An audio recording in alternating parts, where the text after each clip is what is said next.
ಶ್ರೀ ಗುರುಭ್ಯೋ ನಮಃ ಹರಿ ಓಂ. ಯತ್ಪದಂ ವೇದಸಂವೇದ್ಯಂ ಕಟಾಕ್ಷೇಣಾಪಿ ವೀಕ್ಷಿತುಂ ನ ಕ್ಷಮಂತೆ ವಿಮತಯಸ್ತಮುಪಾಸೇ ಶ್ರಿಯಃಪತಿಂ.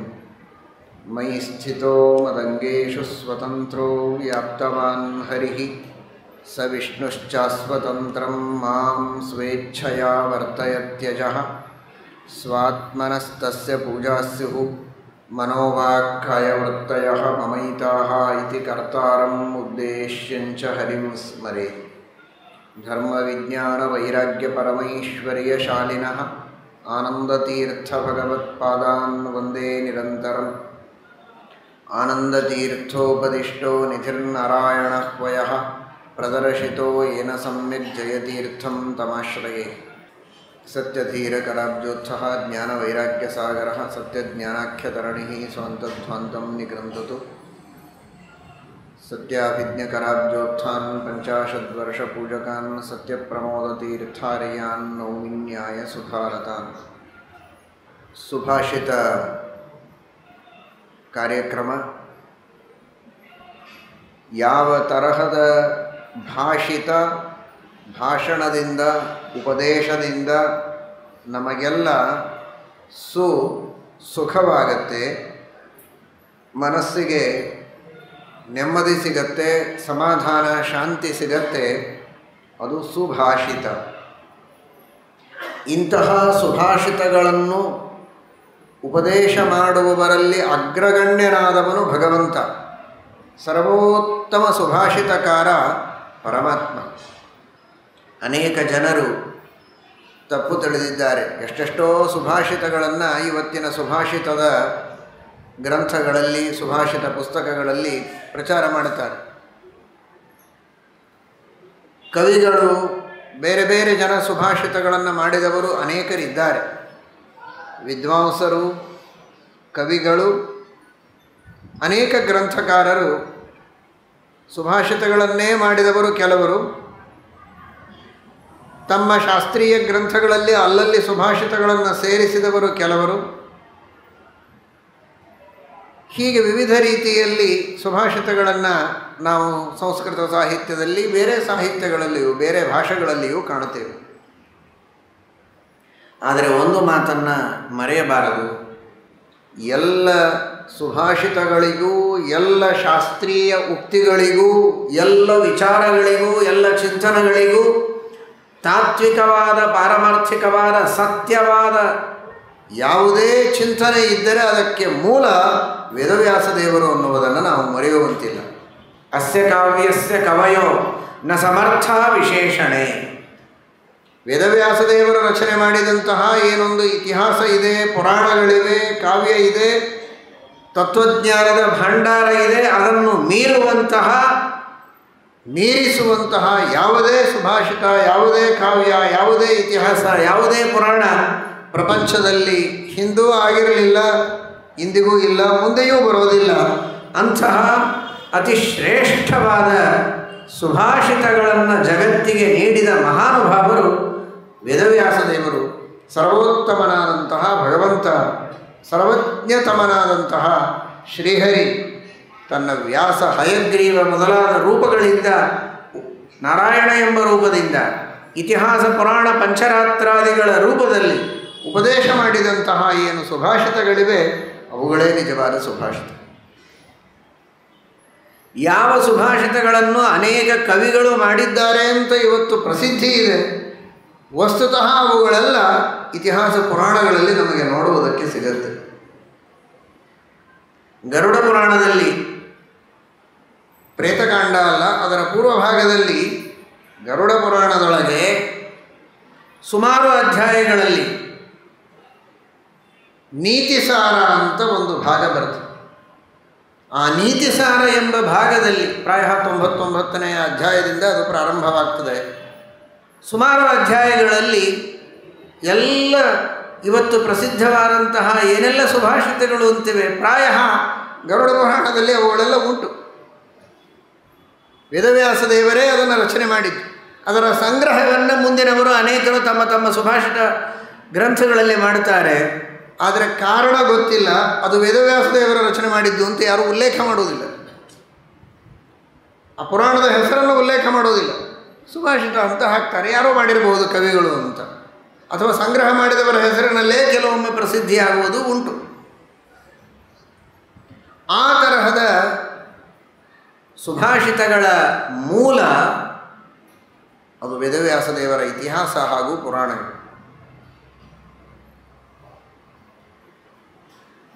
ಅಂತಹ ಸುಭಾಷಿತಗಳನ್ನು ನೀಡಿದ ಮಹಾನುಭಾವರು ವೇದವ್ಯಾಸ ದೇವರು. ಹಾಗಾದರೆ ಆ ನೀತಿಸಾರ ಮಾತ್ರ ಸುಭಾಷಿತ ಅಂತ ಯಾರೂ ತಿಳಿಯಬೇಡಿ. ವೇದವ್ಯಾಸ ದೇವರ ಮುಖದಿಂದ ಬಂದದ್ದೆಲ್ಲ ಸುಭಾಷಿತವೇ, ದುರ್ಭಾಷಿತ ಯಾವುದು ಇಲ್ಲವೇ ಇಲ್ಲ, ಎಲ್ಲವೂ ಸುಭಾಷಿತವೇ. ಎಲ್ಲವೂ ನಮ್ಮ ಜೀವನದ ಉದ್ಧಾರಕ್ಕಾಗಿಯೇ ಉಪದೇಶ ಮಾಡಿದ್ದು. ಒಂದು ಅರ್ಥ ಮಾಡಿಕೊಳ್ಳಿ, ಏನಾದರೂ ರೋಗವಾಗಿದೆ ಅಂತಾದರೆ ಆ ರೋಗದ ಪರಿಹಾರಕ್ಕಾಗಿ ಒಂದು ಔಷಧಿಯನ್ನು ಹೇಳ್ತಾರೆ. ಆ ಔಷಧಿಯನ್ನು ಹೇಳಿದ್ದಕ್ಕೆ ವೈದ್ಯರಿಗೆ ನಾವಿಷ್ಟು ಅಂತ ಹಣ ಕೊಡಬೇಕು. ಮನೆ ಕಟ್ಟಬೇಕಾದರೆ ಅದಕ್ಕೊಂದು ಪ್ಲ್ಯಾನ್ ಹಾಕಿ ಕೊಡ್ತಾರೆ ಆರ್ಕಿಟೆಕ್ಟು, ಅವರಿಗೆ ಆ ಪ್ಲ್ಯಾನ್ ಹಾಕಿ ಕೊಟ್ಟದ್ದಕ್ಕೆ ಹೇಗೆ ಕಟ್ಟಬೇಕು ಅಂತ ಒಂದು ಮಾರ್ಗದರ್ಶನ ನಮಗೆ ಮಾಡ್ತಾರೆ. ಅದಕ್ಕೊಂದು ರೇಖಾಚಿತ್ರ, ಅಷ್ಟಕ್ಕೆ ಅವರಿಗೆ ಲಕ್ಷಾಂತರ ಹಣ ಕೊಡಬೇಕಾಗುತ್ತೆ. ಕಂಪನಿ ಲಾಸ್ ಒಳಗಿದೆ, ಅದು ಹೇಗೆ ಪ್ರಾಫಿಟ್ ಒಳಗೆ ಬರಬೇಕು ಅನ್ನೋದಕ್ಕೋಸ್ಕರ ಕನ್ಸಲ್ಟೇಷನ್ ಮಾಡ್ತಾರೆ. ಅಂಥವರಿಗೆ ಲಕ್ಷಾಂತರ ರೂಪಾಯಿಗಳನ್ನು ಕೊಡಬೇಕಾಗುತ್ತೆ. ಇಲ್ಲಿ ಮಹಾಭಾರತ, ರಾಮಾಯಣ, ಭಾಗವತಾದಿ ಗ್ರಂಥಗಳಲ್ಲಿ ದೇವರು ನಮಗೆ ಮಾಡಿದ್ದು ಏನು ಅಂತ ಊಹೆ ಮಾಡಲಿಕ್ಕೂ ನಾವು ಸಾಧ್ಯ ಇಲ್ಲ. ಒಂದು ದಿನದ 2 ದಿನದ ರೋಗಗಳಿಗೆ ಅಲ್ಲಿ ಔಷಧಿ ಕೊಟ್ಟದ್ದಲ್ಲ. ಅನಾದಿ ಕಾಲದ ನಮ್ಮ ಸಂಸಾರವೆಂಬ ರೋಗಕ್ಕೇನೆ ಔಷಧಿಯನ್ನು ಭಗವಂತ ಅಲ್ಲಿ ನೀಡಿದ್ದಾನೆ. ಭವೌಷಧಾತ್ ಶ್ರೋತ್ರ ಮನೋಭಿರಾಮಾತ್ ನಿವೃತ್ತ ತರ್ಷೈರುಪಗೀಯಮಾನಾತ್ ಭವೌಷಧಾತ್ ಶ್ರೋತ್ರ ಮನೋಭಿರಾಮಾತ್ ಕೌತ್ತಮ ಶ್ಲೋಕ ಗುಣಾನುವಾದಾತ್ ಪುಮಾನ್ ವಿರಜ್ಯೇತ ವಿನಾಮಶುಘ್ನಾತ್. ಭವೌಷಧಾತ್ ಶ್ರೀಮದ್ಭಾಗವತಾದಿ ಗ್ರಂಥಗಳು ಸಂಸಾರದ ಔಷಧ. ಸಂಸಾರವೆಂಬ ಮಹಾರೋಗಕ್ಕೆ, ಅನಾದಿಯಾದ ರೋಗಕ್ಕೆ ಔಷಧದಂತೆ ಇರುವ ಆ ಶಾಸ್ತ್ರಗಳನ್ನು ದೇವರು ನಮಗೆ ಉಪದೇಶ ಮಾಡಿದ್ದಾನೆ ಅಂದರೆ ಅದಕ್ಕೆ ಎಷ್ಟು ನಾವು ಪರಮಾತ್ಮನಿಗೆ ಕೃತಜ್ಞತೆಗಳನ್ನು ಹೇಳಬೇಕು, ಎಷ್ಟು ಕಾಣಿಕೆಯನ್ನು ಅರ್ಪಿಸಬೇಕು ಆಲೋಚನೆ ಮಾಡಿ. ಕಂಪೇರ್ ಮಾಡಿದರೆ ತಲೆ ಶೂಲೆ, ಹೊಟ್ಟೆ ಶೂಲೆ, ಹೊಟ್ಟೆ ನೋವು, ತಲೆನೋವು, ಕೈ ನೋವು, ಕಾಲು ನೋವು, ಇಂತಹ ಸಣ್ಣ ರೋಗಗಳ ಪರಿಹಾರಕ್ಕೊಂದು ಔಷಧಿಯನ್ನು ತೋರಿಸಿದ್ದಕ್ಕೆ, ಕೊಟ್ಟದ್ದಕ್ಕೆ ಅದು ತಾನು ಕಂಡು ಹಿಡಿದು ಕೊಟ್ಟದ್ದಲ್ಲ. ಯಾರೋ ಅದನ್ನು ರಿಸರ್ಚ್ ಮಾಡಿದ್ದು, ಅದನ್ನು ಸಾವಿರಾರು ಜನರ ಮೇಲೆ ಟ್ರಯಲ್ ಮಾಡಿ ಇದು ಸರಿಯಾದ ಔಷಧಿ ಅಂತ ನಿರ್ಣಯ ಮಾಡಿದ್ದು, ಅದನ್ನು ಮಾರ್ಕೆಟ್ ಒಳಗೆ ಬಿಟ್ಟದ್ದು, ಅದನ್ನು ಇವನು ಪ್ರಿಸ್ಕ್ರೈಬ್ ಮಾಡಿ ಕೊಟ್ಟದ್ದಕ್ಕಷ್ಟೇ ಇವನಿಗೆ ಹಣ. ದೇವರು ಯಾವುದನ್ನು ಇನ್ನೊಬ್ಬರಿಂದ ತಿಳಿದದ್ದಲ್ಲ, ಕೇಳಿ ತಿಳಿದದ್ದಲ್ಲ, ರಿಸರ್ಚ್ ಮಾಡಿದ್ದಲ್ಲ. ಸರ್ವಜ್ಞ ತಮನಾದಂತಹ ಭಗವಂತ ಸ್ವಯಂ ತಾನೇ ತನ್ನ ಜ್ಞಾನದಿಂದ ತಿಳಿದು ನಮಗೆ ಉಪದೇಶ ಮಾಡಿದ್ದು. ಹೀಗಾಗಿ ಅದರ ಪೂರ್ಣ ಕ್ರೆಡಿಟ್ ದೇವರೊಬ್ಬರಿಗೆ ಹೋಗಬೇಕು. ಇಲ್ಲಿ 10 ಜನರಿಗೆ ಕ್ರೆಡಿಟ್ ಹೋಗಬೇಕು, ಹೋಗೋದಿಲ್ಲ. ಆದರೆ ಇಲ್ಲಿ ಮಾತ್ರ 10 ಜನರಿಗೆ ಕ್ರೆಡಿಟ್ ಹೋಗೋ ಅಗತ್ಯವೇ ಇಲ್ಲ. ಇದರರ್ಥ ಬೇರೆ ದೇವತೆಗಳನ್ನು, ಗುರುಗಳನ್ನು ಸ್ಮರಿಸಬಾರದು ಅಂತನ್ನುವ ತಾತ್ಪರ್ಯ ಅಲ್ಲ. ಸ್ವತಂತ್ರವಾಗಿ, ಮುಖ್ಯವಾಗಿ ಕಾರಣನಾದವನು, ಮುಖ್ಯ ಕಾರಣ ನೀನೇ, ಸ್ವತಂತ್ರ ಸರ್ವೇಶ, ಅವನು ಭಗವಂತ. ಅಂತಹ ಪರಮಾತ್ಮ ನಿಜವಾಗಿ ನಮಗೆ ಔಷಧವನ್ನು, ಸಂಸಾರದ ಔಷಧವನ್ನು ನಮಗೆ ಕೊಟ್ಟವರು. ಬರೀ ಸಂಸಾರದ ಔಷಧ ಒಂದೇ ಯಾಕೆ? ಇವತ್ತಿನ ಲೌಕಿಕವಾದ ಏನು ದೈಹಿಕ ಮಾನಸಿಕ ರೋಗಗಳಿವೆ, ಇವುಗಳಿಗೂ ಔಷಧಗಳನ್ನು ಧನ್ವಂತರಿ ರೂಪದಿಂದ ಉಪದೇಶ ಮಾಡಿದವನು ಭಗವಂತ. ಆಯುರ್ವೇದದ ಪ್ರವರ್ತನೆಯನ್ನು ಮಾಡಿ ಪರಮೋಪಕಾರ ಮಾಡಿದವನು ಭಗವಂತನೇ.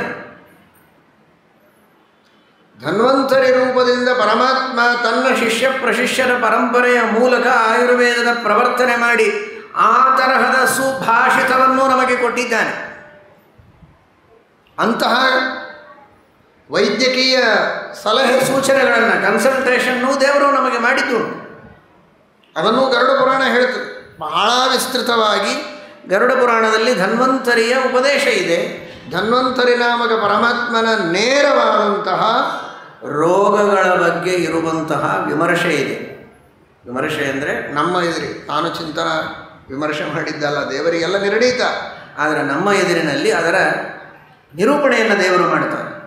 ಏನೆಲ್ಲ ರೋಗಗಳು ಪ್ರಪಂಚದಲ್ಲಿವೆ, ಯಾಕೆ ಬರ್ತವೆ, ಹೇಗೆ ಅವುಗಳನ್ನು ನಾವು ಪರಿಹಾರ ಮಾಡಿಕೊಳ್ಳುವುದಕ್ಕೆ ಪ್ರಯತ್ನ ಮಾಡಬೇಕು, ವಾತ ಪಿತ್ತ ಕಫಗಳ ಉದ್ರೇಕದಿಂದ ಆಗುವಂತಹ ರೋಗಗಳಿಗೆ ಏನೇನು ಮೂಲ, ಯಾವ ಯಾವ ಕಾರಣಕ್ಕೆ ಆ ರೋಗಗಳು ಬರ್ತದೆ, ಎಷ್ಟು ತರಹದ ರೋಗ, ಬಹಳ ಸುದೀರ್ಘವಾಗಿ. ಪುರಾಣಗಳು ಅಂದರೆ ಕೇವಲ ಕಥೆಗಳಿರ್ತದೆ, ಏನೋ ಆ ದಾನ ಈ ದಾನ ಧರ್ಮ ಮಾಸ ಮಹಾತ್ಮಗಳಲ್ಲಿ ಹೇಳುವ ಸ್ನಾನ ಪ್ರಾಣಾಯಾಮ ಇಷ್ಟೇ ಇರ್ತದೆ ಅಂತ ಬರೀ ದಾನ ಧರ್ಮಗಳನ್ನು ಹೇಳೋದಕ್ಕೆ ಹೊರಟಿದೆ ಅಂತ ಕೆಲವರು ತಿಳಿಯುತ್ತಾರೆ. ಏನೋ ಕಥೆಗಳು ಹೇಳ್ತಾರೆ, ಕಾಗಿ ಗುಬ್ಬಿ ಕಥೆಗಳನ್ನು ಅಂತ ಇನ್ನು ಕೆಲವರು ತಿಳಿದಿದ್ದಾರೆ. ವೇದವ್ಯಾಸದೇವರು ಹೇಳದೇ ಇರುವ ವಿಷಯವೇ ಇಲ್ಲ. ಅಷ್ಟು ದೀರ್ಘವಾಗಿ ರೋಗಗಳ ಬಗ್ಗೆ ಪರಿಚಯ ಕೊಟ್ಟು ರೋಗಗಳ ಪರಿಹಾರಕ್ಕೆ ಔಷಧಿಗಳನ್ನು ಹೇಳಿ ಉಪದೇಶವನ್ನು ಮಾಡಿ ಮಂತ್ರಗಳನ್ನೆಲ್ಲ ತಿಳಿಸಿ ಲೌಕಿಕ ರೋಗಗಳ ಪರಿಹಾರಕ್ಕೂ ಸುಭಾಷಿತಗಳನ್ನು ನೀಡಿದವರು ವೇದವ್ಯಾಸದೇವರು. ಭವರೋಗದ ಪರಿಹಾರಕ್ಕೆ ಉಪದೇಶವನ್ನು ಮಾಡಿ ಔಷಧವನ್ನು ನೀಡಿದವರು ವೇದವ್ಯಾಸದೇವರು.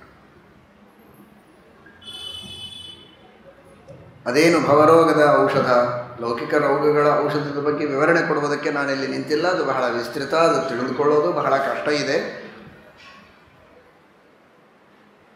ಭವರೋಗದ ಔಷಧವನ್ನು ವೇದವ್ಯಾಸದೇವರು ನಮಗೆ ಉಪದೇಶ ಮಾಡಿದ್ದು ಯಾವುದನ್ನು, ಏನು ಮಾಡಿದರೆ ನಾವು ಈ ಸಂಸಾರದ ರೋಗವನ್ನು ಪರಿಹಾರ ಮಾಡಿಕೊಳ್ಳಬಹುದು,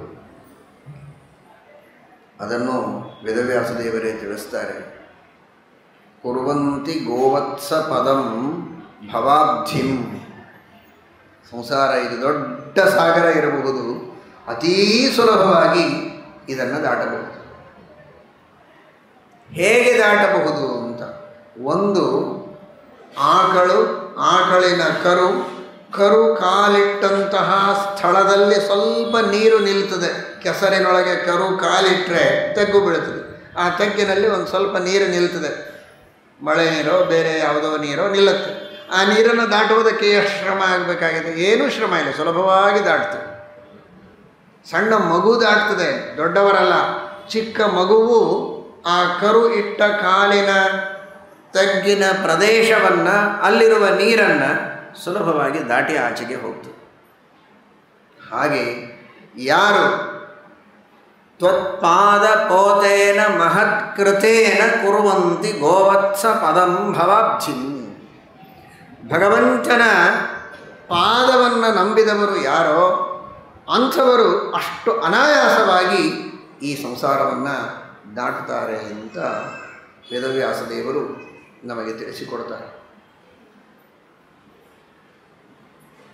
ಸಂಸಾರ ನಮಗೆ ಬಂತು ಹೇಗೆ ಅಂತ ವಿಚಾರ ಮಾಡಿದರೆ ಅದನ್ನು ಕಳೆದುಕೊಳ್ಳಬೇಕು ಹೇಗೆ ಅಂತ ನಾವು ಅರ್ಥ ಮಾಡಿಕೊಳ್ಳೋದಕ್ಕೆ ಸಾಧ್ಯ.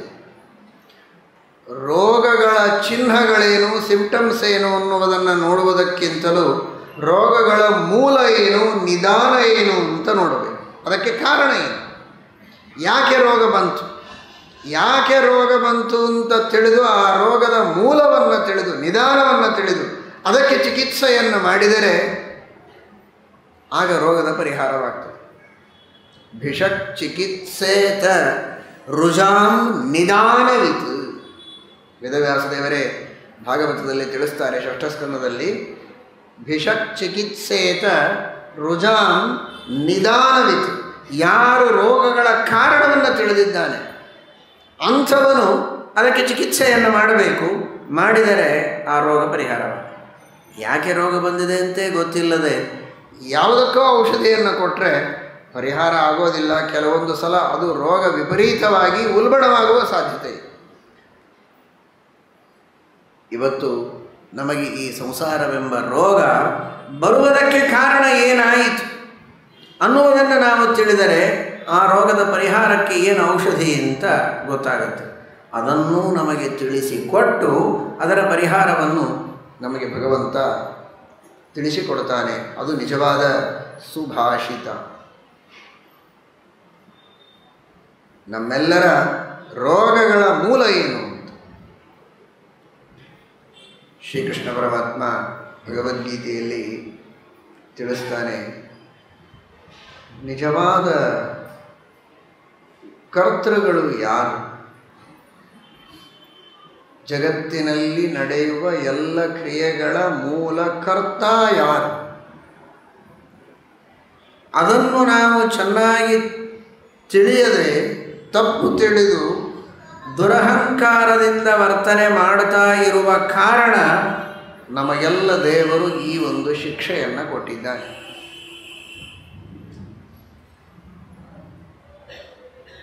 ಇವತ್ತು ಯಾವುದೋ ಕಾರ್ಯವನ್ನು ಮತ್ತೊಬ್ಬರು ಮಾಡಿದಾಗ ನಾವು ಮಾಡಿದ್ದೇವೆ ಅಂತ ಸುಳ್ಳು ಹೇಳಿದರೆ ಅದೊಂದು ಅಪರಾಧ. ಯಾವುದೋ ಒಂದು ಪುಸ್ತಕ ಆಥರ್ ಬೇರೆ, ಬರೆದವರು ಬೇರೆ, ನಾವು ಬರೆದಿದ್ದೇವೆ ಅಂತ ಅದನ್ನು ಸುಳ್ಳು ಹೇಳಿ ಪ್ರಕಟಣೆ ಮಾಡಿದರೆ, ಅವನೇನಾದರೂ ಪ್ರೂವ್ ಮಾಡಿದರೆ, ಇದು ನಾನೇ ಬರೆದದ್ದು ಅಂತ ಪ್ರೂವ್ ಮಾಡಿದರೆ ಅದು ನನ್ನ ಅಪರಾಧ, ಅದು ನನಗೆ ಶಿಕ್ಷೆ ಆಗ್ತದೆ. ಅದು ಕೃತಿ ಚೌರ್ಯ. ಇನ್ನೊಬ್ಬರ ಕೃತಿಯನ್ನು ನನ್ನದು ಅಂತ ಹೇಳಿಕೊಳ್ಳುವುದೊಂದು ಕೃತಿ ಚೌರ್ಯ. ಈ ಕೃತಿ ಚೌರ್ಯ ಇದು ಅಪರಾಧ. ಆ ಅಪರಾಧಕ್ಕೊಂದು ಶಿಕ್ಷೆ ಇವತ್ತಿನ ಕಾಲದಲ್ಲಿಯೂ ಇದೆ. ಇವತ್ತಿನ ಸಂವಿಧಾನದ ಪ್ರಕಾರವೂ ಅದಕ್ಕೆ ಶಿಕ್ಷೆ ಇದೆ. ಕೃತಿ ಚೌರ್ಯ ಇದು ಮಾಡಬಾರದು. ತಿಳಿದುಕೊಳ್ಳಿ, ಒಬ್ಬರು ಮಾಡಿದ ಒಂದು ಕಾರ್ಯವನ್ನು, ಒಂದು ಗ್ರಂಥವನ್ನು ಅಥವಾ ಇನ್ಯಾವುದೋ ಕಾರ್ಯವನ್ನು ನಮ್ಮ ಹೆಸರಿನಲ್ಲಿ ಸುಳ್ಳು ಹೇಳಿ ಪ್ರಚಾರ ಮಾಡಿಕೊಂಡ್ರೆ ಅದೊಂದು ಅಪರಾಧ ಅಂತಾದರೆ, ಜೀವನದೊಳಗೆ ಬೆಳಗ್ಗೆಯಿಂದ ರಾತ್ರಿ ಮಲಗೋವರೆಗೆ 24x7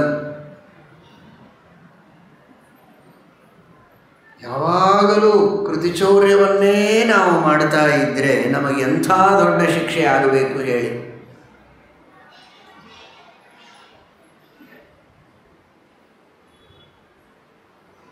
ಪ್ರವಚನ ಕೇಳ್ತಾ ಇದ್ದೀರಾ? ಯಾರು ಕೇಳ್ತಾ ಇದ್ದೀರಿ? ನೀವೇನಾ? ಹೌದು, ನಾವೇ ಕೇಳ್ತಾ ಇರೋದು. ಇದು ಕೃತಿ ಚೌರ್ಯ. ನೀವು ಸ್ವತಂತ್ರರಲ್ಲ. ಪಶ್ಯನ್ ಶೃಣ್ವನ್ ಸ್ಪೃಶನ್ ಜಿಘ್ರನ್ ಅಶ್ನನ್ ಗಚ್ಚನ್ ಸ್ವಪನ್ ಶ್ವಸನ್ ಪ್ರಲಪನ್ ವಿಸರ್ಜನ್ ಗೃಹನ್ ಉನ್ಮಿಷನ್ ನಿಮಿಷನ್. ಕೇಳ್ತಾ ಇದ್ದದ್ದು ಸತ್ಯ, ಭಯಪಡಬೇಡಿ. ಕೇಳುವುದು ಸುಳ್ಳು ಅಂತ ಅಲ್ಲ. ಶ್ರೀಮದ್ ಆಚಾರ್ಯರ ಸಿದ್ಧಾಂತ, ವೇದವ್ಯಾಸದೇವರ ಸಿದ್ಧಾಂತ ಕರ್ತ ಶಾಸ್ತ್ರಾರ್ಥವತ್ವಾತ್. ಜೀವರು ಅವಶ್ಯವಾಗಿ ಎಲ್ಲ ಕಾರ್ಯಗಳನ್ನು ಮಾಡುವುದರಲ್ಲಿ, ಅವರವರಿಗೆ ಯೋಗ್ಯವಾದ ಕಾರ್ಯಗಳನ್ನು ಮಾಡುವುದರಲ್ಲಿ ಸಮರ್ಥರಾಗಿದ್ದಾರೆ. ದೇವರ ಕೃಪೆಯಿಂದ, ಅನುಗ್ರಹದಿಂದ, ದೇವರ ವಾಯುದೇವರ ತತ್ವಾಭಿಮಾನಿ ದೇವತೆಗಳ ಗುರುಗಳ ಅನುಗ್ರಹದಿಂದ ಅವರು ಕರ್ತೃಗಳಾದದ್ದು ಸತ್ಯ. ಆದರೆ ಸ್ವತಂತ್ರ ಕರ್ತೃಗಳಲ್ಲ. ನಾವು ತಿಳಿಯೋದೇನು ಅಂದರೆ ನಾವೇ ಸ್ವತಂತ್ರ ಕರ್ತೃಗಳು ಅಂತ ತಿಳಿತೇವೆ. ಇಂಡಿಪೆಂಡೆಂಟಾಗಿ ನಾವೇ ಮಾಡ್ತೇವೆ ಅಂತ ತಿಳಿತೇವಲ್ಲ, ಅದು ತಪ್ಪು. ದೇವರ ಪ್ರೇರಣೆಯಿಂದ ನಾನು ಮಾಡಿದೆ ಅಂತ ತಿಳಿಯೋದು ಸತ್ಯನೇ, ಅದು ಸರಿ, ತಪ್ಪಲ್ಲ. ತಿಳಿಯಲೇಬೇಕು. ನಾನೇನು ಮಾಡೋದೇ ಇಲ್ಲ, ಮಾಡೋದೆಲ್ಲ ಸುಳ್ಳು ಅಂತ ತಿಳಿಯೋದೇ ತಪ್ಪು. ಹಾಗಲ್ಲ. ಆದರೆ ನಾನು ಸ್ವತಂತ್ರವಾಗಿ ಮಾಡುತ್ತೇನೆ ಅಂತ ಮಾತ್ರ ತಿಳಿಯಬಾರದು. ಇದು ಪ್ರವಚನ ಕೇಳುವಾಗ, ಪಾಠ ಓದುವಾಗ, ಯಾವಾಗೋ ಒಂದು ಸಲ ಚಿಂತನೆ ಮಾಡುವಾಗ ಸಜ್ಜನರಿಗೆ, ಸಾತ್ವಿಕರಿಗೆ, ಶಾಸ್ತ್ರದ ಶ್ರವಣ ಮಾಡಿದವರಿಗೆ, ಬಹುಶ್ರುತರಿಗೆ ಈ ಅನುಸಂಧಾನ ಬರುತ್ತೆ. ಹೌದು, ನಾವು ಸ್ವತಂತ್ರರಲ್ಲ, ದೇವರು ಮಾಡಿಸಿದ ಅಂತ. ಅದೇ ಸಾಧನೆಯ ಒಂದೊಂದು ಮೆಟ್ಟಲು, ಒಂದೊಂದು ಹೆಜ್ಜೆ ನಾವು ಮುಂದೆ ಇಟ್ಟ ಹಾಗೆ ಪರವಾಗಿಲ್ಲ. ಆದರೆ ಅಷ್ಟಕ್ಕೆ ಮುಗೀತು ಅನ್ನೋ ಹಾಗಿಲ್ಲ, ಯಾಕಂದರೆ ಮತ್ತೆ ಮರೆತು ಹೋಗ್ತದೆ. ಮತ್ತೆ ನಾನು ಮಾಡಿದೆ ಅಂತ ಶುರುವಾಗತ್ತೆ. ಎಲ್ಲ ನಾವು ಮಾಡಿದ್ದಲ್ಲ, ಎಲ್ಲವೂ ದೇವರೇ ಮಾಡಿಸಿದ್ದು. ಇಷ್ಟೊತ್ತು ನಾವು ಮಾಡಿದ ದೇವರ ಪೂಜೆ ಎಲ್ಲವೂ ದೇವರೇ ಮಾಡಿಸಿದ್ದು ಅಂತ ಹೇಳ್ತಾನೆ. ಹೇಳಿ ನೋಡ್ರಿ, ಹೀಗೆ ಪೂಜೆ ಮಾಡಿದ ಮೇಲೆ ಎಲ್ಲವೂ ದೇವರೇ ಮಾಡಿಸಿದ್ದು ಅಂತ ಯಾರು ಹೇಳ್ತಾರೆ? ಬೇರೆ ಯಾರು ಹೇಳೋದಿಲ್ಲ, ನಾನೊಬ್ಬನೇ ಹೇಳ್ತೇನೆ ಅಂತ ಮತ್ತೆ ಅದನ್ನು ಹೇಳ್ಕೊತಾನೆ. ಅಲ್ಲಿ ಹೋಯ್ತು. ಇದು ಬೇರೆ ಯಾರಿಗೂ ಹೇಳಿ ಗೊತ್ತಾಗಲ್ಲ, ನಾನು ಮಾತ್ರ ಹೀಗೆ ಹೇಳ್ತೇನೆ ಅಂತ ಆಗ ದೇವರು ಮರೆತು ಬಿಟ್ಟ. ಹೇಳುವ ತಾತ್ಪರ್ಯ ಯಾರ ಬಗ್ಗೆ ವಿಮರ್ಶೆ ಅಲ್ಲ, ಇದು ಎಲ್ಲರ ಹಣೆ ಬರಹವೂ ಹಾಗೆ.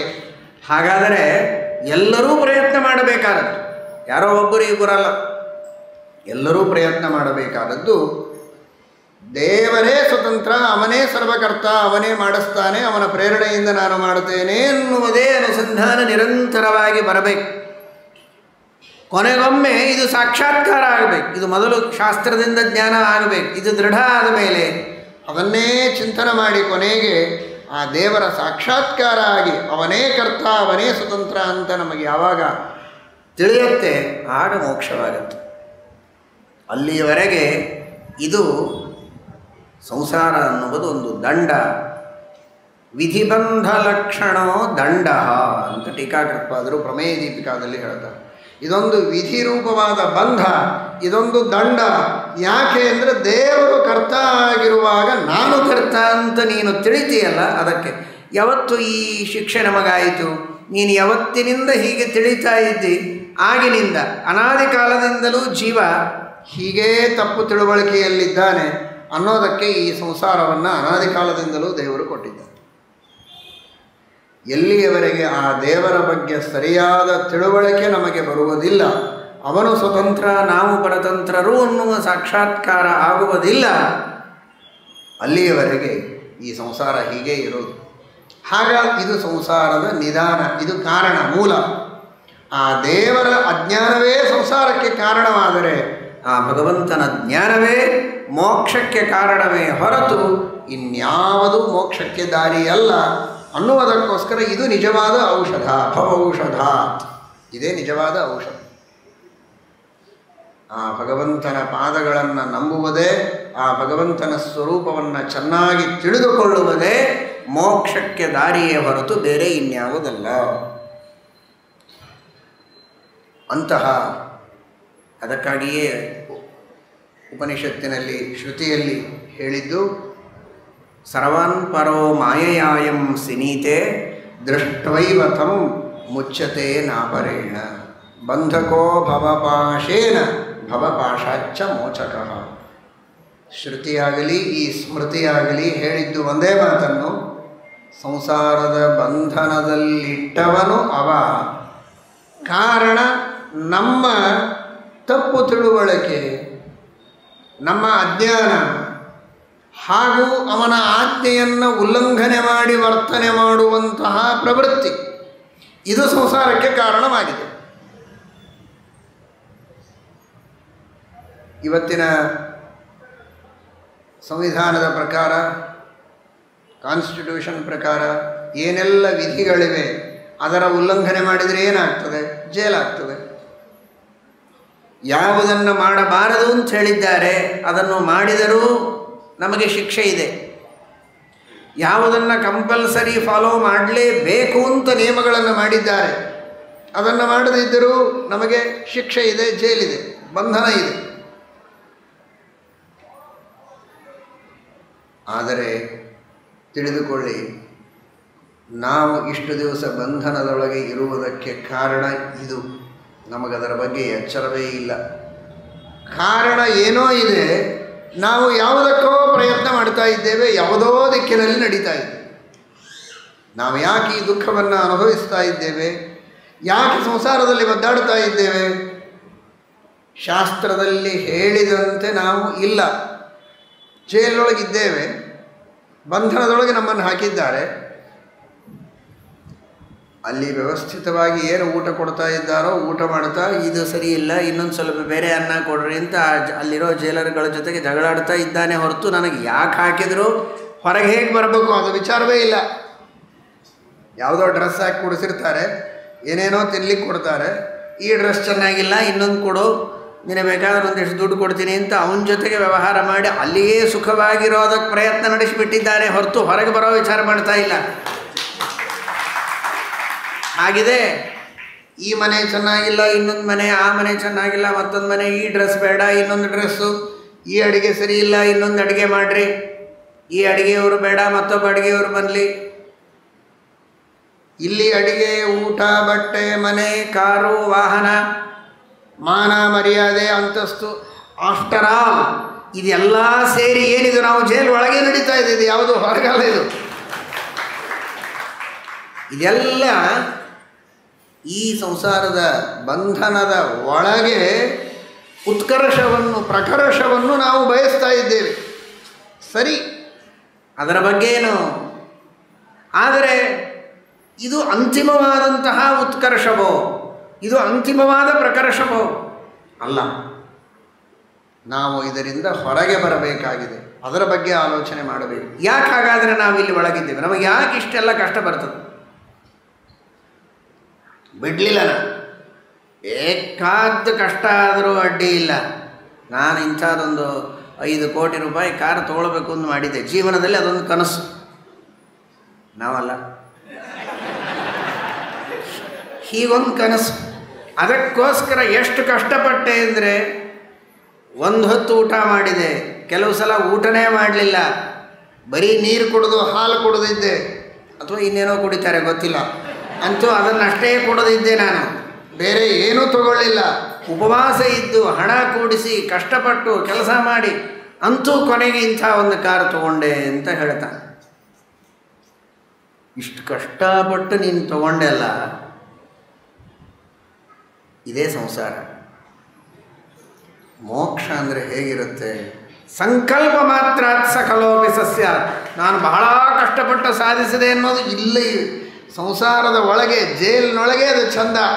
ಆದರೆ ನಿಜವಾಗಿ ಅಷ್ಟು ಕಷ್ಟಪಟ್ಟು ನೀನು ಪಡೆದೆ ಅನ್ನೋದು ಅದು ದೊಡ್ಡ ಸ್ಥಿತಿ ಅಲ್ಲ. ಕಷ್ಟಪಡದೇ ಬರಬೇಕು. ಕಾರು ಅಂತ ಕಾರು ಅಲ್ಲ, ಕಾ ಅನ್ನೋದ್ರೊಳಗೆ ಕಾಲಿಗೆ ಬಿದ್ದಿರಬೇಕು ಕಾರು ಅಂದರೆ ಅದು ನಿಜವಾದಂತಹ ಸಿದ್ಧಿ. ಅದು ಮೋಕ್ಷದೊಳಗಿರುತ್ತೆ. ಕ್ಷಣವೂ ವ್ಯವಧಾನವೂ ಇರೋದಿಲ್ಲ. ಮೋಕ್ಷದೊಳಗೆ ಒಂದು ಕ್ಷಣದ ವ್ಯವಧಾನವೂ ಇರೋದಿಲ್ಲ ಅಂತ ಹೇಳ್ತಾರೆ. ರಾಮದೇವರು ಅನ್ನ ಕೊಡೋದು ಹಾಗೆ ಕೊಡ್ತಿದ್ದ ಅಂತ ಮಹಾಭಾರತ ತಾತ್ಪರ್ಯ ನಿರ್ಣಯದಲ್ಲಿ ಶ್ರೀಮದಾಚಾರ್ಯರಂತಾರೆ. ದುರ್ವಾಸರು ಎಲ್ಲ ಕಡೆಗೆ ಹೋಗ್ತಾ ಇದ್ರು, ಭಿಕ್ಷೆ ಕೊಡಿ ಅಂತ. ಭವಾನ್ ಭಿಕ್ಷಾಂ ದದಾತು, ಭಿಕ್ಷೆ ಹಾಕಬೇಕು. ಯಾರಾದರೂ ದೊಡ್ಡ ಜ್ಞಾನಿಗಳು ಬಂದಿದ್ದಾರೆ ಅಂತ ಸಂತೋಷದಿಂದ ಭಿಕ್ಷೆ ಹಾಕ್ಲಿಕ್ಕೆ ಬಂದರೆ ಯಾವಾಗ ಮಾಡಿದ್ದು ಅಡುಗೆ ಅಂತ ಕೇಳ್ತಾ ಇದ್ರು. ಈಗ ಮಾಡಿದ್ವಿ, ಮಾಡಿದ್ದೆಲ್ಲ ಕೊಡಬಾರದು ನನಗೆ ಅಂತ. ಸರಿ, ಒಂದು 10 ನಿಮಿಷ ಕೂತ್ಕೊಳ್ಳಿ, ಮಾಡಿ ಕೊಡ್ತೇವೆ ಅಂತ. ಇನ್ನು ಮೇಲೆ ಮಾಡಿ ಕೊಡಬಾರದು, ಮತ್ತು ಇನ್ನೇನು ಮಾಡಬೇಕು? ಇರೋದೇ 2. ಮೊದಲು ಮಾಡಿದ್ದಾದರೂ ಕೊಡ್ಬೋದು, ಆಮೇಲೆ ಮಾಡಿ ಕೊಡ್ಬೋದು. ಎರಡೂ ಬೇಡ, ಕೊಡದೇ ಇದ್ದರೆ ಶಾಪ ಕೊಡ್ತಿದ್ರು. ಮಹಾನುಭಾವರು, ರುದ್ರವಂಶ ಸಂಭೂತರು, ಅಂತಹ ಸರ್ವಜ್ಞ ಕಲ್ಪರು, ಅಂತಹ ಮಹಾನುಭಾವರು ದುರ್ವಾಸರು ಎಲ್ಲ ಕಡೆಗೆ ಸಂಚಾರ ಮಾಡ್ತಾ ಇದ್ದಾರೆ. ಕೊನೆಗೆ ರಾಮದೇವರ ಹತ್ತಿರ ಬಂದು, ಅಷ್ಟೊತ್ತಿಗೆ ರಾಮದೇವರ ಅವತಾರ ಕಾರ್ಯದ ಉಪಸಂಹಾರದ ಕಾಲ. ಲಕ್ಷ್ಮಣದೇವರನ್ನು ದ್ವಾರಪಾಲಕನನ್ನಾಗಿ ಕೂಡಿಸಿದ್ದಾರೆ. ಒಳಗಡೆಗೆ ರುದ್ರದೇವರ ಜೊತೆಗೆ ಚಿಂತನೆ ಮಾಡ್ತಾ ಇದ್ದಾರೆ. ರುದ್ರದೇವರು ಪ್ರಾರ್ಥನೆ ಮಾಡ್ತಾ ಇದ್ದಾರೆ ಮೇಲೆ ಪರಲೋಕಕ್ಕೆ ಬರಬೇಕು ಅಂತ. ಆ ಸಂದರ್ಭದಲ್ಲಿ ದುರ್ವಾಸರು ಭಿಕ್ಷೆ ಬೇಡೋದಕ್ಕೆ ಬಂದರು. ಲಕ್ಷ್ಮಣದೇವರು ವಿಚಾರ ಮಾಡಿದರು. ಲಕ್ಷ್ಮಣದೇವರಿಗೆ ಹೇಳಿದ್ದೆ, ಒಬ್ಬರನ್ನು ಯಾರನ್ನಾದರೂ ಒಳಗೆ ಬಿಟ್ಟರೆ ಶಿರಚ್ಛೇದ ಮಾಡ್ತೇನೆ ಅಂತ. ಅಷ್ಟು ಕಠೋರವಾಗಿ ಹೇಳಿದ್ದ ರಾಮ. ಅವನು ನನ್ನನ್ನು ಬಿಟ್ಟರೂ ಅಡ್ಡಿ ಇಲ್ಲ, ನನ್ನನ್ನು ಸಂಹಾರ ಮಾಡಿದರೂ ಅಡ್ಡಿ ಇಲ್ಲ. ಆದರೆ ದುರ್ವಾಸರಂತಹ ಒಬ್ಬ ಯತಿಗಳು, ಜ್ಞಾನಿಗಳು ಬಂದು ರಾಮದೇವರ ದರ್ಬಾರದವರೆಗೆ ಬಂದರೂ ಕೂಡ ಅವರ ಇಷ್ಟಾರ್ಥ ಸಿಗಲಿಲ್ಲ, ವಾಪಸ್ಸೋದರು ಅನ್ನುವ ಅಪಕೀರ್ತಿ ನಮ್ಮ ರಾಮದೇವರಿಗೆ ಬರಬಾರದು. ರಾಮದೇವರು ಈ ಸಂದರ್ಭದಲ್ಲಿ ಒಳಗೆ ಬಿಟ್ಟಿದ್ದಕ್ಕೆ ನನಗೆ ಶಿಕ್ಷೆ ಕೊಟ್ಟರೂ ಅಡ್ಡಿ ಇಲ್ಲ, ನನ್ನನ್ನು ಹೊರಗೆ ಹಾಕಿದರೂ ಅಡ್ಡಿ ಇಲ್ಲ. ರಾಮದೇವರಿಗೆ ಅಪಕೀರ್ತಿ ಬರಬಾರದು ಅನ್ನುವುದು ಲಕ್ಷ್ಮಣನಿಗೆ ಇರುವಂತಹ ಭಕ್ತಿ, ರಾಮಭಕ್ತಿ. ಒಳಗೆ ಬಿಟ್ಟುಬಿಟ್ಟಿದ್ದಾನೆ ದುರ್ವಾಸರನ್ನು. ದುರ್ವಾಸರು ಹೋದರು. ರಾಮದೇವರಿಗೆ ಗೊತ್ತಿತ್ತು ಇವ್ರದ್ದೇನು ಕರಾರು ಅಂತ. ಇವರು ಬಂದರು, ನನಗೆ ಶ್ರೇಷ್ಠವಾದ ಪವಿತ್ರವಾದ ಅನ್ನ ಬೇ ಅಂದರು, ಇನ್ನೂ ಕೂ ಅಂದಿದ್ದಿಲ್ಲ, ಬಾಯಿ ಒಳಗೆ ಅನ್ನ ಬಿದ್ದು ಹೋಗಿತ್ತು. ವಾಕ್ ಸಮಯಜಾತ ಮುರುಪ್ರಹಸ್ತ, ಅಲ್ಲಿ ಅಡಿಗೆಯವರನ್ನು ಕರೆಸಲಿಲ್ಲ, ಒಲೆ ಹೊತ್ತಿಸಲಿಲ್ಲ, ಏನಿಲ್ಲ. ಪ್ರಹಸ್ತ, ತನ್ನ ಕೈಯಿಂದಲೇ ಅನ್ನವನ್ನು ಸೃಷ್ಟಿ ಮಾಡಿದ್ದಾನೆ ದೇವರು. ಅದು ಯಾವಾಗ ಅವರ ಕರಾರಿತ್ತು, ಮೊದಲು ಮಾಡಬಾರದು, ಮೊದಲು ಮಾಡಿದ್ದಲ್ಲ, ಆಮೇಲೂ ಮಾಡಿದ್ದಲ್ಲ, ಅವರ ಮಾತು ಮುಗಿಯುವುದರೊಳಗೆ ಮಾಡಿ ಬಾಯಿಯಲ್ಲಿ ಹಾಕಿದ್ದು. ವಾಕ್ ಸಮಯಜಾತ್, ಇದು ದುರ್ವಾಸರಿಗೆ ಈ ರೀತಿ ನಾನು ಕೊಡುವುದಕ್ಕೆ ಸಮರ್ಥ ಅಂತ ಒಂದು ಕೇವಲ ಪರಮಾತ್ಮ ನಿದರ್ಶನ, ಎಕ್ಸಾಂಪಲ್, ಝಲಕ್ ತೋರಿಸಿದ್ದಷ್ಟೇ ಹೊರತು ಇದು ಮಾತ್ರ ಅಲ್ಲ, ಮೋಕ್ಷದೊಳಗೆ ಎಲ್ಲರಿಗೂ ಹೀಗೆ ಮಾಡ್ತಾನೆ ದೇವರು. ಸಮಾಯಾತ ಸಮಾಯಾತ ಗೇಯೇ ಮೋಕ್ಷ ಪದೇಚ್ಛವಃ, ಯಾರೆಲ್ಲ ಮೋಕ್ಷವನ್ನು ಬಯಸ್ತೀರಿ ಅವರೆಲ್ಲ ನನ್ನ ಜೊತೆಗೆ ಬನ್ನಿ ಅಂತ ಕರೆದುಕೊಂಡು ಮೋಕ್ಷ ಕೊಡುವುದಕ್ಕೆ ಕರೆದುಕೊಂಡು ಹೊಂಟಿದ್ದಾನೆ ಶ್ರೀರಾಮಚಂದ್ರ. ಆ ಮೋಕ್ಷವನ್ನು ಮೇಲೆ ನಾನು ಹೇಗೆ ಕೊಡ್ತೇನೆ ಅವರವರ ಯೋಗ್ಯವಾದ ಲೋಕಗಳಲ್ಲಿ ಅಂತ ತೋರಿಸೋದಕ್ಕೆ ಇದೀಗ ಇನ್ನೇನು ಮೋಕ್ಷಕ್ಕೆ ಎಲ್ಲರನ್ನ ಕರೆದುಕೊಂಡು ಹೋಗಬೇಕು ಒಂದು ನಿದರ್ಶನ ತೋರಿಸಿದ. ಹೀಗಿರುತ್ತೆ ನೋಡಿ ಮೋಕ್ಷ ಅಂದರೆ ಅಂತ ದುರ್ವಾಸರಿಗೆ ಅನ್ನ ಕೊಡುವ ಮೂಲಕ ತೋರಿಸಿದ. ಸಂಕಲ್ಪ ಮಾತ್ರ ಸಕಲೋಪಿ ಸಸ್ಯ, ಸಂಕಲ್ಪ ಮಾಡಿದರೆ ಸಾಕು ಪದಾರ್ಥ ಸಿದ್ಧವಾಗುತ್ತೆ. ಇದು ನಿಜವಾದ ಸಿದ್ಧಿ, ಇದು ನಿಜವಾದ ನಮ್ಮ ಗುರಿ, ಇದು ನಿಜವಾದ ನಮ್ಮ ಧ್ಯೇಯ. ಅದನ್ನು ಮರೆತು ಬಹಳ ಕಷ್ಟಪಟ್ಟು ನಾನು ಮೇಲೆ ಬಂದೆ ಅನ್ನೋದನ್ನು ಬಹಳ ದೊಡ್ಡ ಸಿದ್ಧಿ ಅಂತ ನಾವು ತಿಳಿದುಕೊಂಡ್ರೆ ಅದು ದೊಡ್ಡ ಸ್ಥಿತಿ ಅಲ್ಲ. ಶಾಸ್ತ್ರೀಯವಾಗಿ ವ್ಯವಹಾರದಲ್ಲಿ ಅದು ಬಹಳ ದೊಡ್ಡದೇ, ಅದನ್ನು ಅಲ್ಗಳೆಯೋದಿಲ್ಲ. ಅಂತಹ ಸಿದ್ಧಿಗೆ ಬೆಲೆ ಇದ್ದೇ ಇದೆ. ವ್ಯವಹಾರದಲ್ಲಿ ಅವಶ್ಯವಾಗಿ ಕಷ್ಟಪಡಬೇಕು, ಪರೋಪಕಾರ ಮಾಡಬೇಕು, ಮುಂದೆ ಬರಬೇಕು, ತಾನು ಬರೀ ದೊಡ್ಡವನಾಗೋದಲ್ಲ, 4 ಜನರಿಗೆ ಉಪಕಾರ ಮಾಡಬೇಕು, ಇದೆಲ್ಲ ಸತ್ಯ. ಆದರೆ ಇದೇ ಕೊನೆ ಅಂತ ತಿಳಿಯಬಾರದು. ಇದೆಲ್ಲ ಮೆಟ್ಟಲು, ಸೋಪಾನ, ಸ್ಟೆಪ್ಸ್, ಇದೆಲ್ಲವನ್ನ ಹತ್ತಿ ಕೊನೆಗೆ ನಾವು ಮೇಲೆ ಸಾಧಿಸಬೇಕಾದದ್ದು. ಅದು ಯಾವ ಪ್ರಯತ್ನವೂ ಇಲ್ಲದೆ ಅನಾಯಾಸವಾಗಿ ಎಲ್ಲ ಇಷ್ಟಾರ್ಥಗಳನ್ನು ಪಡೆಯುವ ಆ ಮೋಕ್ಷವನ್ನು ಪಡೆಯಬೇಕು. ಅದು ನಿಜವಾದಂತಹ ನಮ್ಮ ಗುರಿಯಾಗಿರಬೇಕು, ಧ್ಯೇಯವಾಗಿರಬೇಕು. ಅಂತಹ ಸಿದ್ಧಿಗೆ ಸಾಧನವಾದದ್ದು ಯಾವುದು? ಯಾಕೆ ಆ ಸಿದ್ಧಿ ಇನ್ನೂ ನಮಗೆ ಬರ್ತಾ ಇಲ್ಲ? ಆ ವಿಧವಾದ ಸವಲತ್ತುಗಳನ್ನು ದೇವರು ನಮಗೆ ಕೊಡ್ತಾ ಇಲ್ಲ. ದೊಡ್ಡ ಸಮಾರಂಭ ಇರ್ಬೋದು, ದೊಡ್ಡ ಸಂಸ್ಥೆ ಇದೆ, 100 ಜನ 1000 ಜನ ಬಂದಿರ್ತಾರೆ. ಆದರೆ ಅಲ್ಲಿ ಯಾರು ವಿಶೇಷವಾಗಿ ಶ್ರಮ ಪಡ್ತಾರೆ, ದುಡಿದಿರ್ತಾರೆ, ಆ ಸಂಸ್ಥೆಯ ನಿಯಮಗಳನ್ನು ಎಲ್ಲ ಚೆನ್ನಾಗಿ ಪರಿಪಾಲನೆ ಮಾಡ್ತಾರೆ, ಏನೇನು ಡ್ಯೂಟೀಸ್ ಅದನ್ನೆಲ್ಲ ಫಾಲೋ ಮಾಡ್ತಾರೆ, ಡೂಸ್ ಆ್ಯಂಡ್ ಡೋ ನಾಟ್ಸ್, ಏನು ಮಾಡಬೇಕು ಏನು ಮಾಡಬಾರ್ದು ಅದೆಲ್ಲವನ್ನು ಕರೆಕ್ಟಾಗಿ ಯಾರು ಫಾಲೋ ಮಾಡ್ತಾರೆ ಅಂಥವರಿದ್ದರೆ ಆಗ ಅವರಿಗೆ ಏನು ಬೇಕೋ ಅದೆಲ್ಲ ಬೇಗ ಬೇಗ ಕೊಟ್ಟು ಬಿಡ್ತಾರೆ. ಅವರಿಗೆ ಅಕಾಮಡೇಷನ್ನು, ಊಟದ ವ್ಯವಸ್ಥೆ, ಇನ್ನೇನೇನೇ ಬೇಕೋ ಅವರು ಬೇಡ್ತಾರೆ, ಎಲ್ಲ ಕೊಡ್ತಾರೆ. ಯಾಕೆ ಅಂದರೆ ಅಷ್ಟು ಪರ್ಫೆಕ್ಟಾಗಿದ್ದಾರೆ. ಯಾರು ಸರಿಯಾಗಿ ಫಾಲೋ ಮಾಡೋದಿಲ್ಲ ಅಂಥವರು ಏನೇನೋ ಬೇಡ್ತಾರೆ, ಏನೋ 1 2 ಕೆಲಸ ಮಾಡ್ತಾರೆ, ಆದರೆ ಎಕ್ಸ್ಪೆಕ್ಟೇಷನ್ಸೇ ಜಾಸ್ತಿ, ಡ್ಯೂಟಿ ಏನಿಲ್ಲ. ಆದರೆ ತಾವು ಕಂಪನಿಯಿಂದ ಸಂಸ್ಥೆಯಿಂದ ಎಕ್ಸ್ಪೆಕ್ಟ್ ಮಾಡೋದು ಜಾಸ್ತಿ.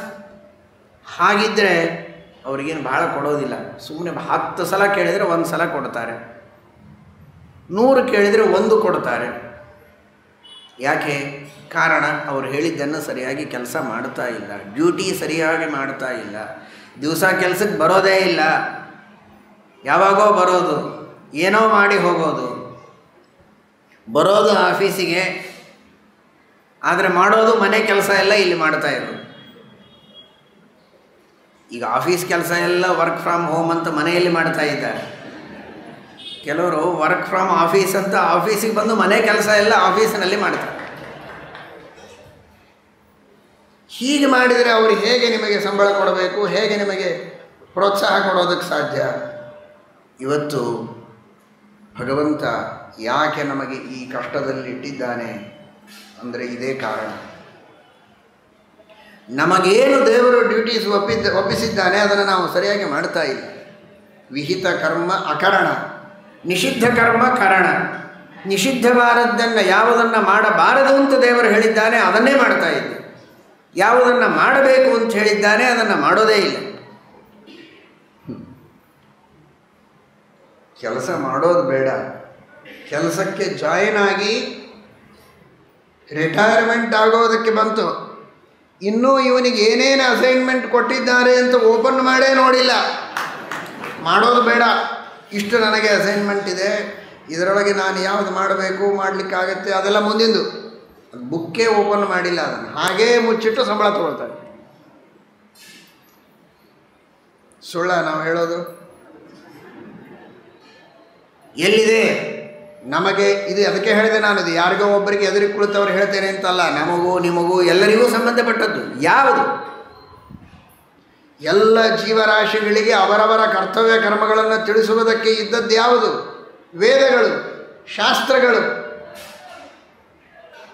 ಏನೇನು ನಮಗೆ ವಿಹಿತ ಕರ್ಮಗಳಿವೆ, ಒಬ್ಬ ಮಾನವ ಅದರೊಳಗೆ ನಾನು ನನ್ನ ಯೋಗ್ಯತೆಗೆ ತಕ್ಕಂತೆ, ನನ್ನ ವರ್ಣ ಆಶ್ರಮಕ್ಕೆ ತಕ್ಕಂತೆ ನಾನು ಮಾಡಬೇಕಾದ ಕರ್ಮಗಳೇನು, ಕರ್ತವ್ಯಗಳೇನು ಅನ್ನುವುದನ್ನು ಚೆನ್ನಾಗಿ ನೋಡಿ ತಿಳಿಯುವುದಕ್ಕೆ ಇವತ್ತು ಯಾರಾದರೂ ತಯಾರಿದ್ದಾರಾ? ನೋಡಿದ ಮೇಲೆ ಎಷ್ಟು ತಿಳಿಯುತ್ತೆ ಬಿಡುತ್ತೆ ಅದು ಮುಂದಿಂದು. ನೋಡೋದಕ್ಕೆ ರೆಡಿ ಇಲ್ಲ, ಬುಕ್ಕೇ ಓಪನ್ ಮಾಡಿಲ್ಲ, ಯಾವ ಬುಕ್ಕಿನೊಳಗಿದೆ ಅಂತ ಗೊತ್ತಿಲ್ಲ. ಯಾವ ಯಾವ ಶಾಸ್ತ್ರಗಳಲ್ಲಿ ಯಾವ ಯಾವ ಗ್ರಂಥಗಳಲ್ಲಿ ಹೇಳಿದ್ದಾರೆ ಗೊತ್ತಿಲ್ಲ, ಆ ಗ್ರಂಥಗಳನ್ನು ತೆಗೆದು ನೋಡಿಲ್ಲ. ಆ ಗ್ರಂಥಗಳಲ್ಲಿ ಹೇಳಿದಂತೆ ಕರ್ಮಗಳನ್ನು ಮಾಡೋದಂತೂ ಬಹಳ ದೂರ. ಅದರಂತೆ ನಿಷಿದ್ಧ ಕರ್ಮಗಳು ಯಾವುದನ್ನು ಮಾಡಬಾರದು ಅಂತ ಹೇಳಿದ್ದಾರೆ ಆ ಲಿಸ್ಟು ನಾವು ನೋಡಲೇ ಇಲ್ಲ, ಏನೇನೋ ಮಾಡ್ತಾ ಹೋಗ್ತಾ ಇದ್ದಾರೆ ಅಷ್ಟೇ.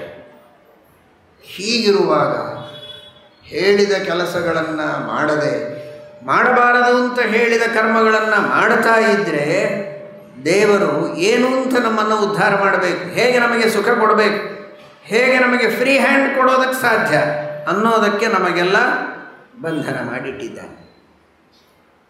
ಯಾವಾಗ ನಾವು ನಮಗೆ ವಿಹಿತವಾದ ಕರ್ಮಗಳನ್ನು ಮಾಡ್ತೇವೆ, ನಿಷಿದ್ಧ ಕರ್ಮಗಳನ್ನು ಬಿಡ್ತೇವೆ, ಈ ಎಲ್ಲ ಕರ್ಮಗಳಿಗೆ ಪ್ರೇರಕ ಸ್ವತಂತ್ರನಾದ ಪರಮಾತ್ಮ ಅಂತ ತಿಳಿದು ಅವನ ಸ್ಮರಣೆಯನ್ನು ನಿರಂತರವಾಗಿ ಮಾಡ್ತೇವೆ, ಯಾವ ವಿಧವಾದ ಬೇರೆ ಅಪೇಕ್ಷೆಗಳನ್ನು ಪಡದೆ ದೇವರ ಅನುಗ್ರಹ ಒಂದೇ ಸಾಕು ಅಂತ ಆ ಭಗವಂತನಿಗೆ ಶರಣು ಹೋಗ್ತೇವೆ, ಆಗ ಭಗವಂತ ನಮ್ಮನ್ನು ಉದ್ಧಾರ ಮಾಡ್ತಾನೆ. ಭಕ್ತ್ಯ ಜ್ಞಾನಾತ್ ನಿಷಿದ್ಧಾನಾಂ ತ್ಯಾಗಾತ್ ನಿತ್ಯಂ ಹರಿಸ್ಮೃತೆ ಅರಾಗಾತ್ ವಿಹಿತ ಅತ್ಯಾಗಾತ್ ಇತ್ಯೇತೈರೇವ ಸಂಯುತೈಃ ಅಪರೋಕ್ಷ ದರ್ಶನಂ ವಿಷ್ಣೋಃ ಜಾಯತೆ ನಾನ್ಯಥಾ ಕ್ವಚಿತ್. ಗೀತಾ ತಾತ್ಪರ್ಯದಲ್ಲಿ ಸತ್ತತ್ವ ಎಂಬ ಗ್ರಂಥವನ್ನು ಉದಾಹರಣೆ ಮಾಡಿ ಶ್ರೀಮದಾಚಾರ್ಯರು ಹೇಳ್ತಾರೆ, ಪರಮಾತ್ಮನಲ್ಲಿ ಅಚಲವಾದ ಭಕ್ತಿ ಇರಬೇಕು, ಆ ಭಗವಂತನ ಸರ್ವೋತ್ತಮತ್ವ ಸರ್ವಕರ್ತೃತ್ವ ಮೊದಲಾದ ಗುಣಗಳ ಜ್ಞಾನ ಇರಬೇಕು, ನಿಷಿದ್ಧವಾದ ಕರ್ಮಗಳನ್ನು ಮಾಡಬಾರದು, ವಿಹಿತವಾದ ಕರ್ಮಗಳನ್ನು ನಮಗೆ ಯಾವುದು ವರ್ಣಾಶ್ರಮಗಳಿಗೆ ವಿಹಿತ ಅದನ್ನು ತಿಳಿದು ಮಾಡಬೇಕು. ಇನ್ನೊಬ್ಬರಿಗೆ ವಿಹಿತವಾದದ್ದನ್ನು ನಾವು ಮಾಡುವುದಲ್ಲ, ನಮಗೆ ವಿಹಿತವಾದದ್ದನ್ನೇ ನಾವು ಮಾಡಬೇಕು. ಅರಾಗಾತ್ ವಿಹಿತ ಅತ್ಯಾಗ ನಿತ್ಯಂ ಹರಿಸ್ಮೃತೆ, ಅಖಂಡ ಹರಿಸ್ಮರಣ ಮಾಡಬೇಕು. ಆಗ ಮಾತ್ರ ಭಗವಂತನ ಅಪರೋಕ್ಷ ಜ್ಞಾನವಾಗುವುದಕ್ಕೆ ಸಾಧ್ಯ ಇದೆ. ಅಪರೋಕ್ಷ ಜ್ಞಾನವಾದರೆ ಭಗವಂತನ ಅನುಗ್ರಹದಿಂದ ಮೋಕ್ಷವಾಗುವುದಕ್ಕೆ ಸಾಧ್ಯ. ಇದು ಮೋಕ್ಷಕ್ಕೆ ದಾರಿ. ನಾವು ಮೋಕ್ಷವನ್ನು ಹೊಂದದೆ ಸಂಸಾರದೊಳಗೆ ದುಃಖ ಪಡುವುದಕ್ಕೆ ಕಾರಣ ದೇವರನ್ನು ತಿಳಿದಿಲ್ಲ, ದೇವರನ್ನು ಪ್ರೀತಿ ಮಾಡ್ತಾ ಇಲ್ಲ, ದೇವರ ಕಡೆಗೆ ನೋಡ್ತಾ ಇಲ್ಲ. ಒಬ್ಬ ಸಣ್ಣ ವ್ಯಕ್ತಿ, ಒಂದು ಸಣ್ಣ ಡೋನರ್, ಒಂದು 100 ರೂಪಾಯೋ 1000 ರೂಪಾಯಿ ಏನೋ ಕೊಡೋದಕ್ಕೆ ಅವನ ಶಕ್ತಿ ಅನುಸಾರ ಬಂದಿದ್ದಾನೆ. ಬನ್ನಿ ಕೂತ್ಕೊಳ್ಳಿ ಅಂತ ಹೇಳಿ ಅವನನ್ನು ಮಾತಾಡಿಸಿದರೆ ಸಂತೋಷವಾಗಿ ಕೊಟ್ಟು ಹೋಗ್ತಾನೆ. ಅವನು ಬಂದ, ನೋಡಲೇ ಇಲ್ಲ. ಭಾಳ ಹೊತ್ತು ಕೈಯಲ್ಲಿ ತಟ್ಟೆಯಲ್ಲಿ ಹಿಡ್ಕೊಂಡು ನಿಂತಿದ್ದಾನೆ, ಏನೋ ಕಾಣಿಕೆ ಕೊಡಬೇಕು ಅಂತ. ಅವನ ಮುಖಾನೇ ನೋಡಲಿಲ್ಲ, ಈ ಕಡೆಗೆ ನೋಡ್ತಾ ಕುಳಿತುಬಿಟ್ರೆ ಇನ್ಯಾರನ್ನೋ ಮಾತಾಡಿ ಚೆನ್ನಾಗಿದ್ದೀರಾ ಅಂತ ಅವನು ಹಾಗೇ ಕೂತಿದ್ದಾನೆ. ಚೆನ್ನಾಗಿದ್ದೀರಾ ಅಂತ 1 ಗಂಟೆ ಇವ್ರ ಜೊತೆಗೆ ಮಾತಾಡಿಸಿ ಆಚೆಗೆ ಎದ್ದು ಹೋಗಿಬಿಟ್ರೆ ಅವನು ಹಾಗೆ ಹೋಗ್ಬಿಡ್ತಾನಷ್ಟೆ. ಯಾಕೆ? ನನ್ನನ್ನು ನೋಡಲೇ ಇಲ್ಲ, ಇವರು ನನ್ನನ್ನು ಮಾತಾಡಿಸೇ ಇಲ್ಲ. ನನಗೆ ಬೇರೆ ಏನು ಬೇಕಾಗಿಲ್ಲ, ಮುಖ ನೋಡಿದು ಮಾತಾಡಿದರೆ ಸಾಕು, ನನ್ನ ಕಡೆಗೆ ಗಮನ ಕೊಟ್ಟರೆ ಸಾಕು. ಗಮನ ಕೊಟ್ಟರೆ ನಾನು ಏನಾದರೂ ಸೇವೆ ಮಾಡ್ಬೋದು. ಆದರೆ ಗಮನನೇ ಕೊಡೋದಿಲ್ಲ ಅಂದರೆ ನಾನು ಹೇಗೆ ಸೇವೆ ಮಾಡಲಿ ಅಂತ ಅವನು ವಾಪಸ್ ಹೋಗಿ. ಒಬ್ಬ ಮಾನವ ಹೀಗೆ ಮಾಡಬೇಕಾದರೆ ಅವನು ನಮ್ಮ ಹಾಗೇನೆ, ಅವನು ಮಾನವ, ನಾವು ಮಾನವರು. ಹಾಗಿದ್ದರೂ ಅವನು ಇಷ್ಟು ಬೇಜಾರು ಮಾಡಿಕೊಳ್ಳೋದಾದರೆ ದೇವರು ಮಾನವ ಅಲ್ಲ, ಅವನು ಸರ್ವೋತ್ತಮನಾದ ಭಗವಂತ, ಅನಂತ ಉಪಕಾರಗಳನ್ನು ಮಾಡುವ ಸ್ವಾಮಿ, ಸ್ವತಂತ್ರ ಸರ್ವನಿಯಾಮಕ, ಇಡೀ ಜಗತ್ತಿನ ಸೃಷ್ಟಿಯಾದಿಗಳನ್ನು ಮಾಡುವಂತಹ ಪ್ರಭು. ಅಂತಹ ಭಗವಂತ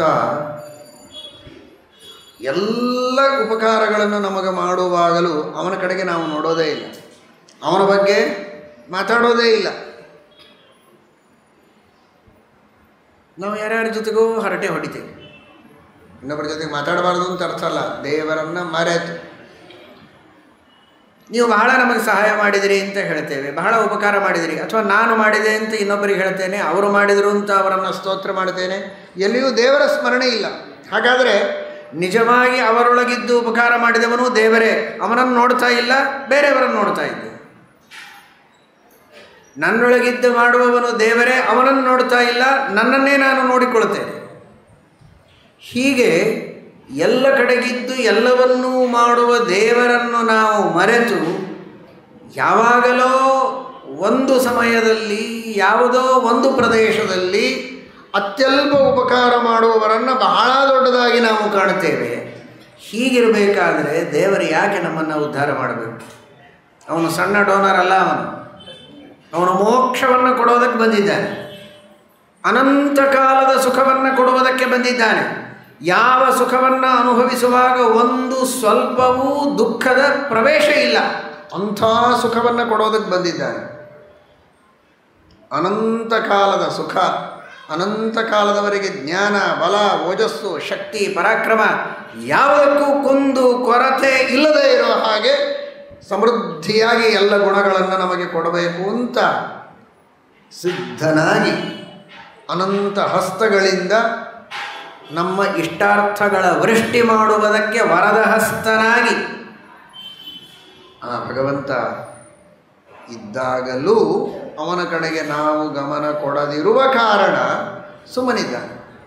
ನಾವು ಸಂಸಾರದಲ್ಲಿ ಒದ್ದಾಡ್ತಾ ಇದ್ದೇವೆ. ಇಲ್ಲಿ ಮಾತ್ರ ಕೋವಿಡಿನ ವ್ಯಾಕ್ಸಿನ್ನು, ಔಷಧಿಗಳು ಬರದೇ ಇರೋ ಹಾಗೆ ನೋಡಬೇಕು ಅನ್ನೋದಕ್ಕೆ ರಿಸರ್ಚ್ ಆಗಬೇಕು, ಪ್ರಯತ್ನ ಮಾಡಬೇಕು. ಇಲ್ಲೇನಕ್ಕೆ ರಿಸರ್ಚ್ ಇಲ್ಲ. ಏನು ಔಷಧಿ ಸಿದ್ಧವಾಗಿದೆ, ರೋಗವನ್ನು ಹೀಗೆ ಕೈಯಿಂದ ಕೊಡುವವನೇ ಅವ, ಅದಕ್ಕೇನು ಔಷಧಿ ಅನ್ನೋದನ್ನು ಅವನೇ ಹೇಳ್ತಾನೆ, ಹೇಳಿದ್ದಾನೆ. ಆದರೆ ನಾವು ಅವನು ಹೇಳಿದರೂ ಅದರ ಕಡೆಗೆ ಗಮನ ಕೊಡದೆ ಈ ಸಂಸಾರದಲ್ಲಿ ಒದ್ದಾಡ್ತಾ ಇದ್ದೇವೆ. ಹಾಗೆ ಒದ್ದಾಡದೇ ಇರುವಂತೆ ಆ ಭಗವಂತನ ಸ್ಮರಣೆಯನ್ನು ನಿರಂತರವಾಗಿ ಮಾಡುತ್ತಾ ನಾಮ ಸಂಕೀರ್ತನಂ ಯಸ್ಯ ಸರ್ವಪಾಪ ಪ್ರಣಾಶನಂ ಪ್ರಣಾಮೋ ದುಃಖ ಶಮನಃ ತಮ್ನಮಾಮಿ ಹರಿಂ ಪರಂ ಎಂಬುದಾಗಿ ಹೇಳಿದಂತೆ ನಿರಂತರವಾಗಿ ಭಕ್ತಿಪೂರ್ವಕವಾಗಿ ಭಗವಂತನ ನಾಮ ಸಂಕೀರ್ತನವನ್ನು ಮಾಡಿ ಎಲ್ಲ ಪಾಪಗಳನ್ನು ಕಳೆದುಕೊಳ್ಳಿ, ಪಾಪಗಳಿಂದ ಬರುವ ದುಃಖಗಳನ್ನು ಪರಿಹಾರ ಮಾಡಿಕೊಳ್ಳಿ, ಭಕ್ತಿಪೂರ್ವಕವಾಗಿ ಆ ಪರಮಾತ್ಮನಿಗೆ ಪ್ರಣಾಮವನ್ನು ಮಾಡಿ ನಿಮ್ಮ ದುಃಖಗಳನ್ನೆಲ್ಲ ಕಳೆದುಕೊಳ್ಳುವುದಕ್ಕೆ ಸಾಧ್ಯ. ಒಂದು ದಿನ ಕೈ ಮುಗಿದ ಮಾತ್ರಕ್ಕೆ ಅಲ್ಲ, ನಿತ್ಯದಲ್ಲಿಯೂ ಭಕ್ತಿಯಿಂದ ಪ್ರಣಾಮ ಮಾಡುತ್ತಾ ಆ ಪ್ರಣಾಮ ಅನ್ನೋದರೊಳಗಿನ ಅನ್ನೋದರೊಳಗೆ ಬಹಳ ಇದೆ. ಭಗವಂತನಿಗೆ ಮಾಡುವ ನಮಸ್ಕಾರ ಹೇಗಿರಬೇಕು ಅಂದರೆ ಪ್ರಣಾಮ, ಭಕ್ತಿಪೂರ್ವಕವಾದ ನಮನ. ಆ ಭಕ್ತಿ ಬರಬೇಕು ಅಂದರೆ ಭಗವಂತನ ಮಹಿಮೆಯನ್ನು ತಿಳಿಯಬೇಕು. ಆ ಮಹಿಮೆಯನ್ನು ತಿಳಿಯುವುದಕ್ಕೇನೆ ಎಲ್ಲ ಶಾಸ್ತ್ರಗಳ ಶ್ರವಣವನ್ನು ಮಾಡಬೇಕು. ಭಾಳ ಸುಲಭವಾದ ಉಪಾಯ, ನಮಸ್ಕಾರ ಮಾಡಿದರೆ ಸಾಕು ಎಲ್ಲ ದುಃಖಗಳ ಪರಿಹಾರವಾಗತ್ತೆ ಅಂತ. ನಿಜ, ಆ ನಮಸ್ಕಾರ ಹೇಗಿರಬೇಕು? ಪ್ರಕೃಷ್ಟವಾದ ನಮಸ್ಕಾರ ಆಗಬೇಕು, ಭಕ್ತಿಪೂರ್ವಕವಾದಂತಹ ನಮಸ್ಕಾರ ಆಗಬೇಕು. ಆ ನಮಸ್ಕಾರ ಭಕ್ತಿಪೂರ್ವಕ ಆಗೋದಕ್ಕೆ ಎಲ್ಲ ಶಾಸ್ತ್ರಗಳ ಶ್ರವಣ ಮಾಡಿದರೆ ಮಾತ್ರ ಸಾಧ್ಯ. ಅಷ್ಟೆಲ್ಲ ಶಾಸ್ತ್ರಗಳ ಶ್ರವಣ ಮಾಡಿದಾಗ ಆ ಭಗವಂತನ ಮಹಿಮೆ ಏನು ಅಂತ ಅರ್ಥವಾಗಿ ಭಗವಂತನಲ್ಲಿ ಭಕ್ತಿಯ ಉದ್ರೇಕವಾಗತ್ತೆ.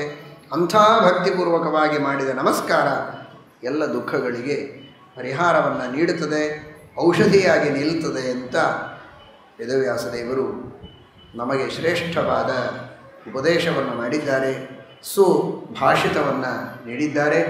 ಅಂತಹ ಉಪದೇಶವನ್ನು ಮನಸ್ಸಿನಲ್ಲಿ ಇಟ್ಟುಕೊಂಡು ಸಂಸಾರವೆಂಬ ರೋಗವನ್ನು ಕಳೆದುಕೊಂಡು ಲೌಕಿಕವಾದ ಐಹಿಕವಾದ ರೋಗಗಳನ್ನು ಆ ಭಗವಂತನ ನಾಮ ಸಂಕೀರ್ತನದಿಂದ ಪರಿಹಾರ ಮಾಡಿಕೊಂಡು ಅಚ್ಯುತಾನಂತ ಗೋವಿಂದ ಎಂಬ ಭಗವಂತನ ನಾಮಗಳ ಉಚ್ಚಾರಣೆ ಅವುಗಳನ್ನು ಮಾಡುತ್ತಾ ನಮ್ಮ ಎಲ್ಲ ರೋಗಗಳನ್ನು ಪರಿಹಾರ ಮಾಡಿಕೊಂಡು ವಿಹಿತ ಕರ್ಮಗಳ ಅನುಷ್ಠಾನ, ನಿಷಿದ್ಧ ಕರ್ಮಗಳ ಪರಿತ್ಯಾಗ, ಯಥಾಶಕ್ತಿ ನಿರಂತರ ಹರಿಸ್ಮರಣವನ್ನು ಮಾಡುತ್ತಾ ಆ ಭಗವಂತನ ಅನುಗ್ರಹವನ್ನು ಪಡೆಯುವ ಪ್ರಯತ್ನವನ್ನು ಎಲ್ಲರೂ ಮಾಡೋಣ. ಇಂತಹ ಶ್ರೇಷ್ಠವಾದ ಈ ಸಂದೇಶವನ್ನು ಎಲ್ಲರೂ ಮನಸ್ಸಿನಲ್ಲಿಟ್ಟುಕೊಂಡು, ಹಿಂದೆ ಅನೇಕ ವಿದ್ವಾಂಸರು ಯತಿಗಳು ಹೇಳಿದ ಸಂದೇಶಗಳನ್ನು ಮನಸ್ಸಿನಲ್ಲಿಟ್ಟುಕೊಂಡು ಆ ರೀತಿಯಲ್ಲಿ ಜೀವನವನ್ನು ನಡೆಸಿ ಭಗವಂತರ ಶ್ರೀಮನ್ಮೂಲರಾಮ ದಿಗ್ವಿಜಯರಾಮ ವೇದವ್ಯಾಸದೇವರ ಶ್ರೀಮದ್ ಆಚಾರ್ಯರ ಟೀಕಾಕೃತ್ಪಾದಾದಿ ಸಮಸ್ತ ಗುರುಗಳ ನಮ್ಮ ಗುರುಗಳ ಅನುಗ್ರಹಕ್ಕೆ ಎಲ್ಲರೂ ಪಾತ್ರರಾಗಬೇಕು. ಹರಯೇ ನಮಃ. ಶ್ರೀಕೃಷ್ಣಾರ್ಪಣಮಸ್ತು.